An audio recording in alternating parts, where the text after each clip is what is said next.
besleniyor. Parayla onlar dikleniyor. Beni görmedin mi daha istemiyorum. Kaderli ortam içleniyor. Deli gömleğimi de piç atmadım daha. Saklanır salak muhabbetlere alıştığım kadar anladım gel olmuyor yalan. Eder seni hayat bak çilem nedir bilinmez. Bedel öder kalanlar. Siren sesi ayağa kalk. Neler dönüyor gitmek istesen de hep yakandalar. Seven sevene gömüyor içmek istesen de tek bırakmazlar ki. Boş ver hepsi dümenden yanımdalar hiç dost sanma. Yaşadıklarımı sardım içiyorum sakın ola bana boş yapma. Kafam bugün nasıl benim kafam bugün nasıl. Kafam bugün düşer bro bana bir şey sarıl. Kafam bugün duman benim kafam duman. Kafam bugün harman benim lazım sarmam. Kafam bugün nasıl benim kafam bugün nasıl. Kafam bugün düşer bro bana bir şey sarıl. Kafam bugün duman benim kafam duman.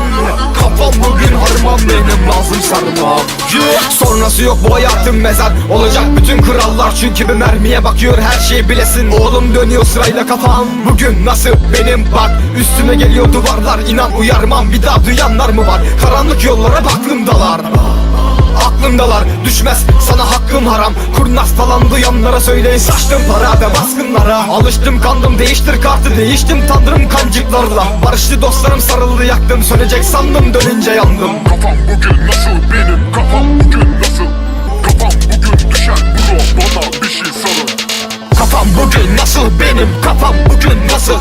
Kafam bugün düşer bro bana bir şey sarıl. Kafam bugün duman benim kafam duman. Kafam bugün harman benim lazım sarmam. Kafam bugün nasıl benim kafam bugün nasıl. Kafam bugün düşer bro bana bir şey sarıl. Kafam bugün duman benim kafam duman. Kafam bugün harman benim lazım sarmam.